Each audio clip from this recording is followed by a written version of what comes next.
There's a new tariff rule that just kicked in and it is rippling around the world. This one is targeting cheaper goods that many Americans buy online.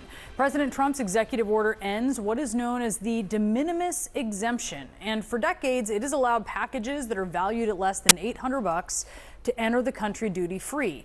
U.S. Customs and Border Protection numbers show de minimis shipments account for 92% of all cargo that enters the country. Now companies from Asia to Europe are pausing their shipment parcels to the U.S., citing logistical compliance challenges.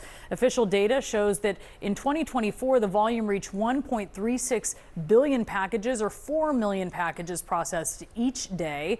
That's a dramatic increase from less than 637 million just 4 years ago. President Trump says de minimis is a catastrophic loophole that has been used to get unsafe or below market products into the country. Joining us now is Robin Farzad. He's a business journalist. He's also the host of Public Radio's Full Disclosure. All right, Robin, so the worst part about all of this, amazingly, is not that we have to speak Latin. This actually has a huge impact. Tell us how we're going to feel this. This is immediately going to gum up the works for the little things that we've gotten used to buying. You know, the Shein hauls, if something is suddenly memeified, like that guy who threw the Subway sandwich at ICE officials or National Guard people in DC a couple weeks ago. This is the kind of ultra globalized economy where you could take that and immediately react and say, I'm going to print out 20,000 of these as an iPhone cover or an iPhone, an Apple sticker for a laptop, behind the laptop.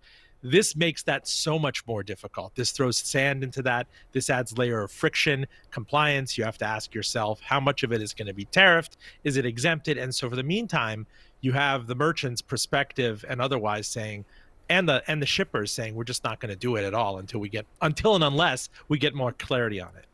So how are the shoppers going to get the bill? Is it included in shipping costs? Do they pay it separately? How does it work? This is the problem, is you don't know.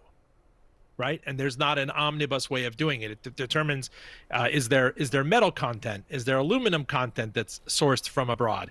You don't know in the shipping thing. So to CYA and to protect yourself, if you're the merchant, you have to bring in a middleman, a middle broker, and that's going to lard up the costs. So my point is that this has become so second nature, like in this culture of, Amazon Prime free shipping and how free shipping has taken over the world. That is extended to, you get Havaianas last second, Diodoro sneakers. You can get specific things that just go viral on Insta, and you can order a ton of them. Now you're going to think twice or thrice if you're paying even more in terms of what the product cost is by way of tariff. You're not going to do it at all. Yeah, love my flip-flops, or as they call them in Australia, thongs, right? Both ways go, because this is a global thing. CBP actually used to do this. They're the ones who used to kind of do the math here. And I mentioned those logistical compliance challenges that actually have foreign post offices saying, we can't do this. We're not equipped to handle this change. Tell us about that. Why aren't they?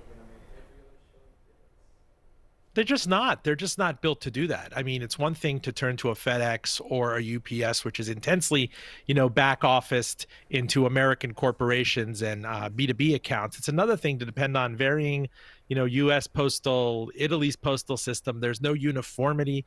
This adds a lot in the way of man hours. Who's responsible if the wrong tariff or if too low a tariff is docked? I think the whole point is, if you think about it, it's to really stick it to the mom and pop merchants of places like China and Thailand and Mexico, who in this intensely globalized economy with zero broadband costs, with on demand, you could print t-shirts on demand. You could literally turn this around overnight. If there's something happens at a football game, determining like who wins, if there's a meme, if there's a thing. If you go on Amazon, a lot of these merchants in the United States sell effectively on demand, minute to minute products. It makes it impossible to do that. You have to have such a sophisticated middleman operation to calculate that and to know, is it going to hit us? Are we going to charge the end customer? Is the end customer going to see this as a separate charge? Is the $5 product suddenly going to become a $15 product? And so in the meantime, it just causes this seizing effect across the board. Peter Navarro, the president's senior counselor for trade, says ending the loophole would add up to $10 billion a year in tariff revenue. Could it? How does that work? Who benefits from that?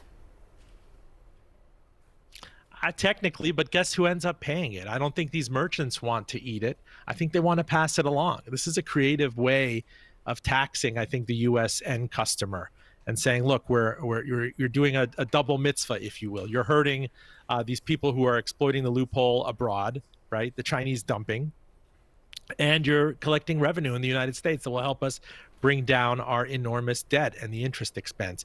I mean, it's like a Jedi mind trick. I mean, you know who's paying for it? You're paying for it. You know what your Shein haul costs. You know what these super cheapo things. I mean, yeah, you talked about the Javianas, the things that we've gotten used to just in the last 10 years of getting on demand, getting sans tariff, because if it's $800 or less, you have this wonderful de minimis loophole. That's not wonderful to an administration that wants to up the pain quotient in this terrible trade war with places like Mexico, China, Vietnam, India.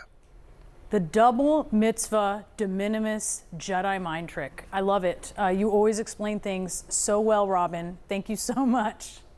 That's kind of made for Instagram. That's like vertical quipping right there. I didn't even intend to do that. You like memed it. Let's make T-shirts. Oh wait. Bumper stickers. Oh wait. Print it out. Probably Print can't it do. out, Brianna. Can't do it. All right, Robin. Thank you. Don't you have connections in Australia, Brianna? Thanks. Maybe. All right, Robin. Thanks so much.